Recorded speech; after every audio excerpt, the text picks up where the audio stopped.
같이 읽겠습니다. 너는 어서 속히 내게로 오라. 데마는 이 세상을 사랑하여 나를 버리고 데살로니가로 갔고, 갈라디아로 디도는 달마디아로 갔고, 누가만 나와 함께 있느니라. 내가 올 때에 마가를 데리고 오라. 그가 나의 일에 유익하니라. 두기오는 에베소로 보내었노라. 내가 올 때에 내가 도로와 가보의 집에 둔 겉옷을 가지고 오고, 또 최근 특별히 가죽 종이 쓴 것을 가져오라. 구리 세공업자 알렉산더가 내게 해를 많이 입혔으며 주께서 그 행한 대로 그에게 갚으시리니 너도 그를 주의하라. 그가 우리 말을 심히 대적하였느니라. 내가 처음 변명할 때에 나와 함께한 자가 하나도 없고 다 나를 버렸으나 그들에게는 허물을 돌리지 않기를 원하노라. 아멘. 바울 사도가 순교한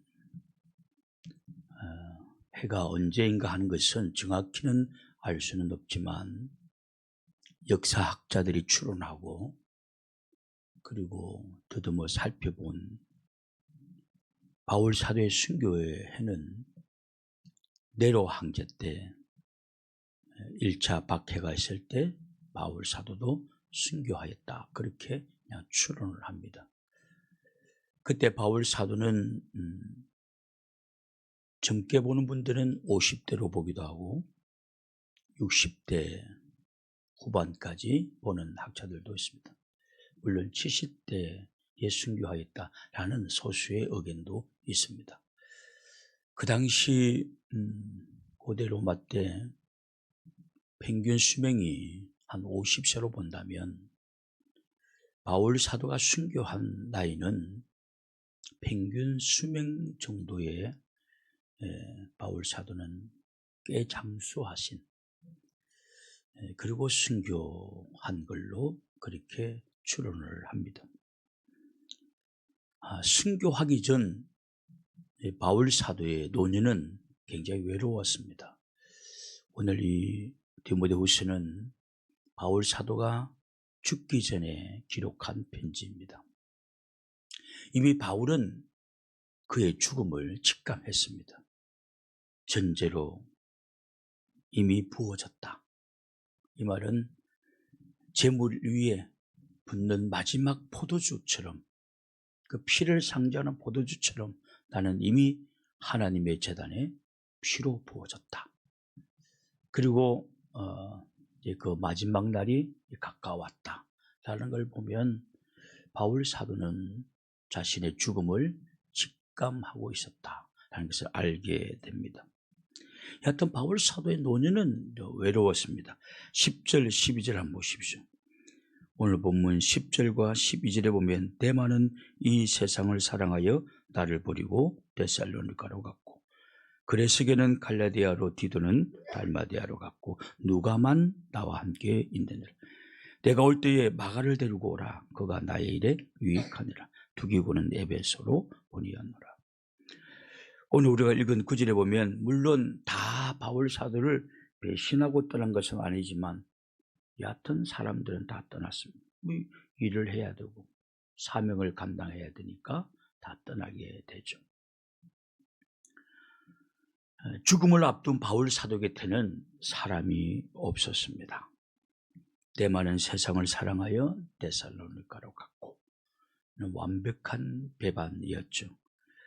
그레스게는 달마디아로 디도는 갈라디아로 디도는 달마디아로 갔다고 기록되어 있습니다. 죽음 앞에 선 바울 사도 곁에는 사람이 없었습니다. 사실 노년은 떠나는 시기입니다. 젊으실 때는 친구도 많고 다 그렇지만 각오했어야 돼요. 이제 노년이 되면 다 떠나는 시기입니다. 이걸 각오했어야 돼요. 이제 자식도 떠납니다. 붙잡으면 안 돼요, 여러분. 자식도 이제는 다 떠납니다. 그래서 저는 이런 생각을 합니다. 노년은 우리의 둥지가, 자식을 놓고 살던 둥지가 조금씩 붕괴되어가는 시기다. 그런 생각을 해봅니다. 자식도 떠나고 친구도 떠나고 배우자도 떠나는 시기입니다. 그러므로 노년이 되면 이 상실, 하루키라는 일본의 유명한 작가가 상실의 시대라는 책을 썼는데 다 떠나요. 근데 그 책을 읽어보면 굉장히 허무해요. 친구도 떠나고 오늘날 정신병원에 들어가기도 하고 다 그걸 상실의 시대, 노년은 상실의 시대입니다. 다 잃어버리는, 떠나버리는 그런 시기입니다. 그걸 각오하셔야 돼요. 근데 사람만 떠나는 것이 아니라 건강도 떠납니다. 저는 그걸 보니까 머리카락도 다 떠나는구나, 그런 생각을 하고, 치아도 이빨도 다 떠납니다. 노년을 좋아하는 사람은 없구나 라는 생각이 듭니다. 머리카락도 싫다고 떠나고 이도 치아도 빠지고 다 떠납니다. 그러면 노년은 상실의 시대, 잃어버리는 시대, 떠나는 시대. 그래서 헤어짐의 마음의 준비를 하셔야 됩니다. 막연한 꿈을 꾸면 되지 않습니다. 바울 사도도 예외는 아니었습니다. 바울 사도도 다 떠나고 바울 곁에는 누가만 남았다, 그렇게 기록되어 있습니다. 이 외로울 때 바울 사도는 무엇을 찾았느냐? 물론 겉옷도 갖고 오라라고 말한 걸 보면 바울이 이 성경을 기록할 때는 겨울이었다라는 것을 알게 되죠. 지하 감옥에서 굉장히 추웠겠죠. 그러니까 노년이 되면 지하 감옥 안 가고 집에 있어도 추워요. 춥습니다. 그러니까 겉옷을 좀 갖고 오라고 하는 걸 보면 바울 사도가 이미 노년이고 외롭고 겨울이고 이게 다 이렇게 문학적으로 이렇게 연결되어 있음을 우리는 좀 알게 되죠. 13절 보십시오. 13절에 이런 말씀이 나옵니다. 내가 올 때에 내가 들어와 가보의 집에 둔 겉옷을 가지고 오고 또 책은 특별히 가죽 종이에 쓴 것을 가져오라.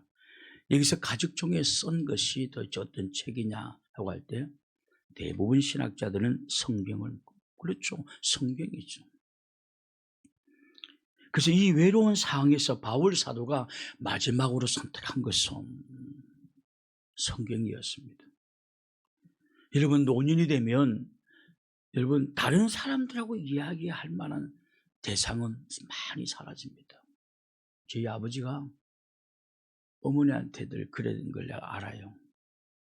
저희 어머니는 TV를 엄청 좋아했어요. 귀가 안 들리니까 사람들하고 대하면 TV 반짝 앞에 서가지고 저 년이 나쁜 년이야. TV하고 대화를 하고. 저희 아버지는 어머니 보고 다 그래요. 나 좀 쳐다봐라. 그러니까 자기를 바라보는 사람이 없으면요, 굉장히 외로운 거예요. 젊을 때 지나가면 사람들이 힐끗힐끗 쳐다보는데 나이 들면 안 쳐다봐 준다는 거예요. 그러니까 이 사람을 쳐다봐 줄 때, 근데 요새는 그래서 또 쳐다보려면 또 잘못 걸리면 큰일 납니다. 복잡한 시대에 살아가. 이게 쳐다봐 줘야 돼. 저도 아내한테 그 말 하더라고요. 이 사람을 나 좀 쳐다봐 줘. 그 말합니다. 왜냐면 맨날 그림 그린다고 이렇게 앉아 있으니까.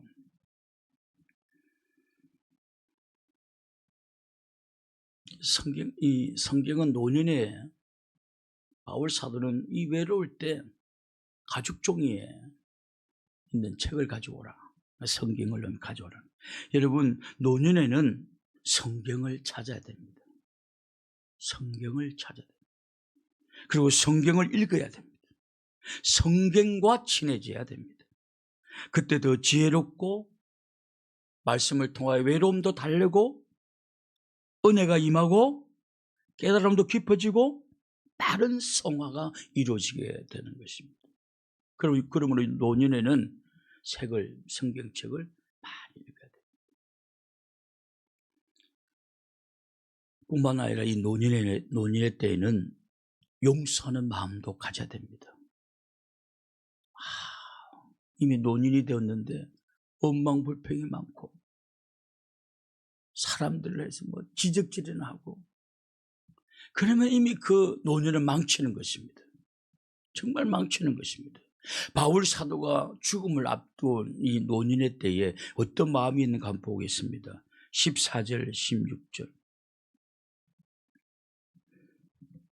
구리 세공업자 알렉산더가 내게 해를 많이 뺐으며 주께서 그 행한 대로 그에게 갚으시니 너도 그를 주의하라. 그가 우리 말에 심히 대적하였느니라.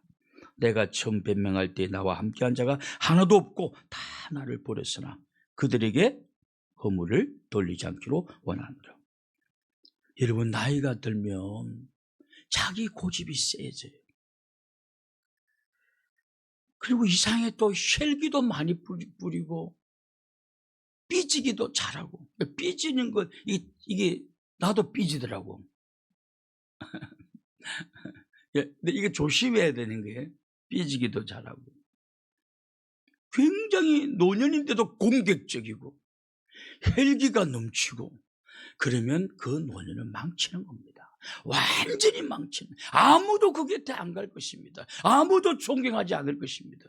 자식도 안 갈걸요. 이미 노년이 그 정도 가시가 많으면, 인격적으로 가시가 많으면 자식도 안 가는 것입니다. 그러면 외로움에다가 추하게 늙어가는 것입니다. 나이가 들면 이제 다 이해하려고 이해를 해야 돼. 이해를 해야 돼. 그리고 용서하는 삶을 살아야 됩니다. 다 용서하셔야 돼. 이게 노년을 아름답게 꾸미는 것 중에, 여러분 이미 그 석양이 굉장히 아름답지 않습니까? 내 노년을 아름답게 꾸며야 되겠다는 생각을 가지셔야 됩니다. 원망이나 하고 자식 낳아봤자 아무 필요 없다. 여러분, 그래도 필요해요. 급하면 자식밖에 도와줄 사람 아무도 없어요. 바울 사도도 세공업자 알렉산드리가 그렇게 대적을 하고 목회할 때 괴롭혔지만 바울 사도는 이렇게 말합니다. 허물을 돌리지 아니하는. 마지막에 와서는 디모데에게 너도 조심해야 된다 그 양반. 그렇게 이 말하고 난 다음에 내가 변호할 때, 재판정 앞에 섰을 때 아무도 나를 변호해 주는 사람도 없었다. 왜냐하면 잘못 변호하면 바울 사도가 똑같은 제목에 의해서 감옥에 들어갈 수 있으니까 다 피해버렸다. 그러나 바울 사도는 나는 아무도 허물을 그에게 돌리지 아니한다. 이게 노년이에요. 근데 이런 말 하면 노년이 듣기 싫어요. 되게 듣기 싫어요. 하여튼 자기한테 필요한 말은 무조건 안 들으려고 그래요. 이게 문제예요. 이게 굉장히 큰 문제입니다. 찔리는 것을 들으셔야 돼요. 어떤 분은 내가 젊어서도 이제 나이 어디 가면 제일 많아요. 어쩌도 카페에 갔는데요. 눈치가 보여요. 왜냐하면 여기 들어오지 말아야 될 사람이 들어왔나 싶어가지고 눈치가 보일 때가 있다니까요. 왜냐하면 서울에 어느 카페는 65세 이상 못 들어옵니다 라고 써놨다며요. 여러 군데 보지 않았습니까? 이게 커피를 시키면 가석을 갖고 와야 돼요. 우리가 이제는 그거 이상하대. 네. 밥을 먹어도 이제 다 찍어가지고 해야 돼요. 그렇지. 그래서 우리는 어디 가면요, 식당 가면 돌아가면서 하라고 그래. 해봐. 다 해봐야 돼. 돌아가면서. 어저께 제가 내 차례인데 잘못 찍어가 추가가 3개나 올라가가지고, 물론 그 전에 취소하고 했지만,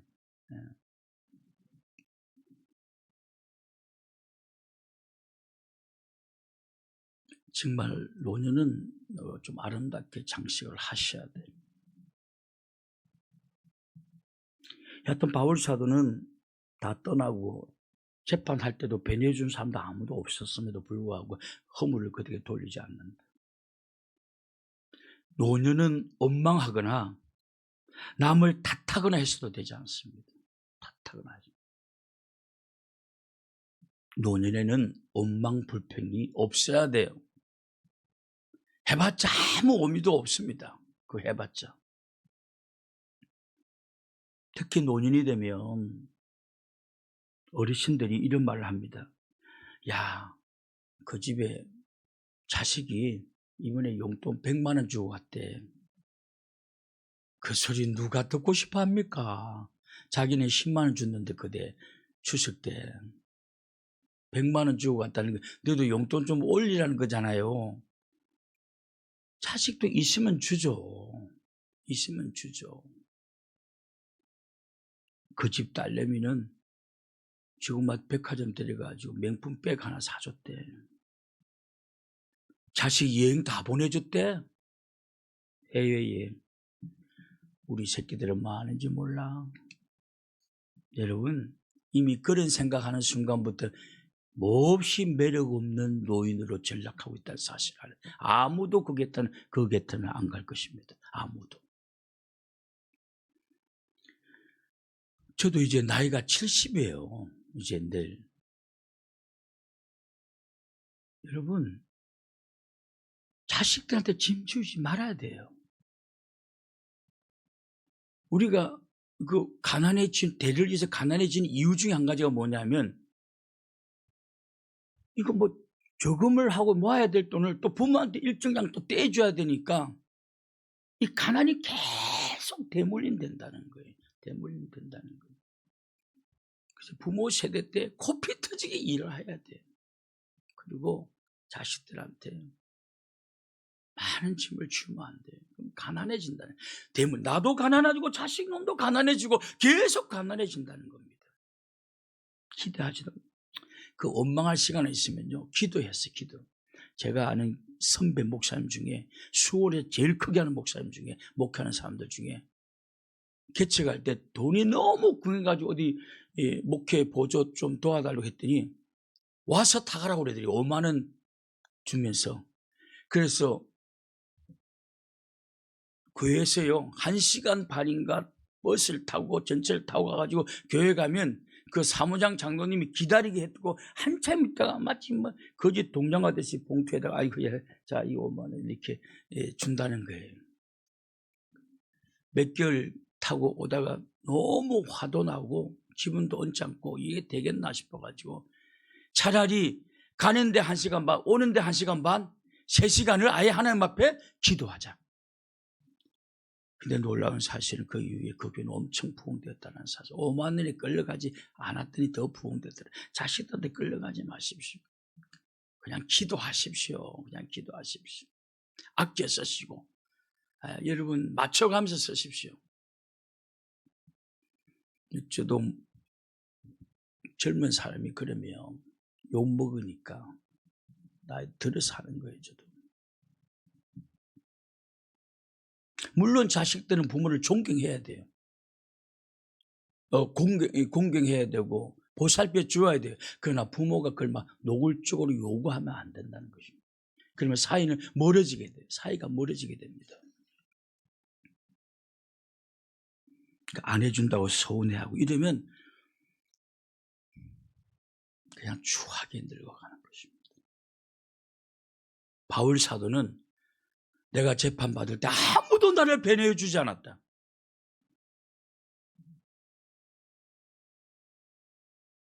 그리고 알렉산더는 내 말에 막 대적까지 했다. 그러나 이 말년에 아무에게도 나는 그들에게 허물을 돌리지 않는다. 하나님이 알아서 해 주실 것이다. 아무에게 돌리지 않는다. 오늘 이 노년의 새벽기도는 뭐 노인 나이 드신 어르신들이 많이 오는데 아침부터 이 말을 듣다니 죄송합니다. 그러나 노년은 얕은 인내하고 자비를 베풀고 용서하고 사랑하고 이 노년을 아름답게 내가 정말 뭐 성화된 모습 아름답게 장식해야 되겠다라는 마음가짐이 좀 있어야 되는 것입니다. 돈만 있다고 되는 것 아니에요, 여러분. 돈 밝히지 마세요. 도리어 기도하십시오. 기도하십시오. 자식이 돈을 줘도 뭔가 기쁜 마음으로 줄 수 있는 분위기를 만들어내야 되지 세금 떼듯이 그렇게 하면 곤란하다는 사실입니다. 물론 나도 부모님을 95세까지 나도 아주 집에 못 쉬면서 살았습니다. 저도 뭐 최선을 다해서 살았습니다. 그러나 부모가 너무 그렇게 노골적으로 하면 곤란하다. 아름답게 장식해야 된다. 어느새 노년이 우리 곁에 다가왔습니다. 이 노년을 마치 석양처럼 아름답게 장식해야 된다. 그 자연의 이치 아닙니까? 마지막을 아름답게 장식하는 것이 하나님의 창조의 자연의 질서라고 한다면 우리도 노년 때 아름다운 모습이어야 합니다. 좀 굉장히 젠틀한 노인. 할렐루야. 저는 바울 사도가 겉옷을 갖고 오라고 말할 때 이런 생각 듭니다. 지금까지 입고 있는 누추한 옷 벗어버리고 좀 새 옷 입는 거 아닐까.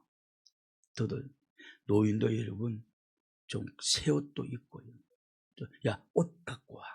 좀 새 옷도 거치고, 색깔도 좀 고민도 해보고. 바울 사도처럼 누구에게도 허물을 돌리지 않는 사랑과 자비와 용서가 넘치는 아름다운 노년을 장식하는 우리 모두가 될 수 있기를 주님의 이름으로 축원합니다. 우리 함께 통성으로 기도합시다.